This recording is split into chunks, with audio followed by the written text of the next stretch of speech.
Imagine waking up tomorrow with no refrigerator, no grocery store, and no kitchen waiting for you. There is no bread in the cupboard, no rice, no emergency food hidden somewhere in your house. If you want to eat today, you have to find the food yourself.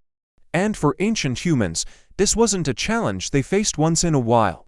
It was life. Some days, they might find a large animal and eat until they were full. Other days, there might be almost nothing. So how did humans survive a world where food could disappear for days or even weeks?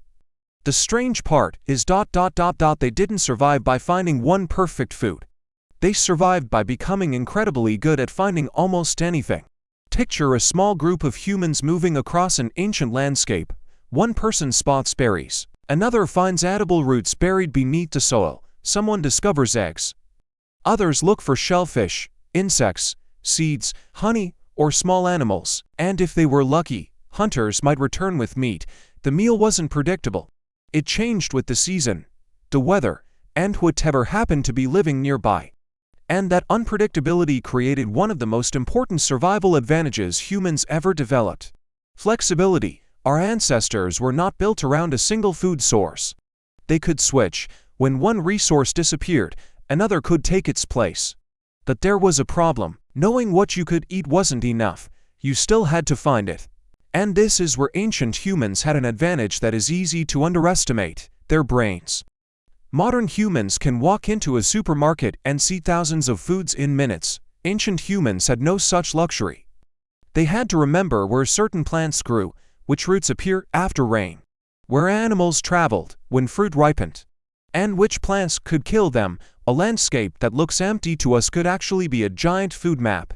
A patch of plants could mean dinner. A trail through the dirt could reveal an animal had passed recently.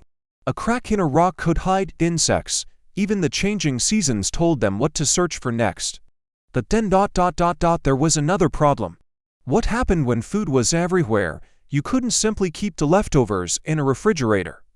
So humans had to learn another trick: preservation. Fire changed everything.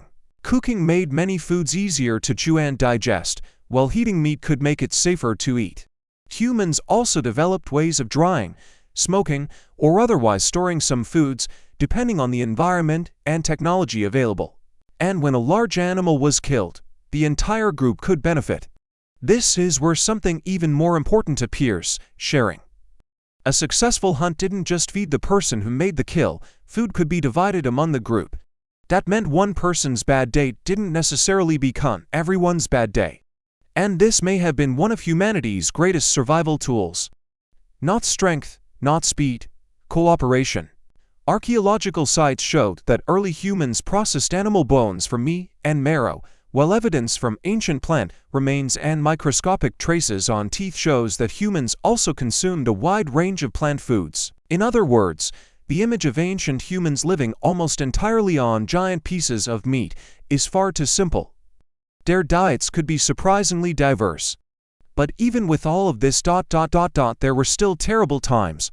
A drought could destroy plants. A harsh winter could make animals harder to find. A failed hunt could mean going hungry. And sometimes, there simply wasn't enough. So why didn't ancient humans starve? The answer isn't that they always had plenty. They didn't. The answer is that humans became extremely good at surviving periods, and there wasn't plenty. Our bodies themselves are part of that story. Humans can store energy as body fat. That stored energy becomes a backup supply when food suddenly becomes scarce.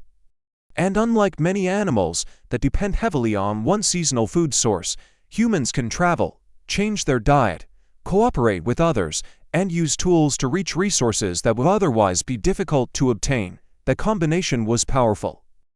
Imagine being hungry for a day, then another. Your body begins using stored energy, but your group keeps searching. Someone finds roots. Someone catches a small animal. Someone brings back fruit. Eventually, the shortage ends. You eat again, and the cycle continues. Ancient humans weren't living in a world without hunger. They were living in a world where hunger was normal. And perhaps that's the most surprising part. The goal was never to make sure you were full every day. The goal was to survive until the next meal, until the next successful hunt, until the rain came, until the fruit returned. until winter ended, and generation after generation, humans became better at doing exactly that. So the next time you open a refrigerator packed with food, imagine how strange that would have looked to someone living tens of thousands of years ago. Food available at any hour, food from any season. Food from thousands of miles away. For them, dinner wasn't waiting behind a refrigerator door. It was hidden beneath the ground, moving through the forest, swimming in a river, growing on a tree, or simply waiting for someone smart enough to know where to look. They were hungry, sometimes desperately hungry. But they had something more powerful than a guaranteed meal. They had the ability to adapt, and that may be the real reason we didn't starve.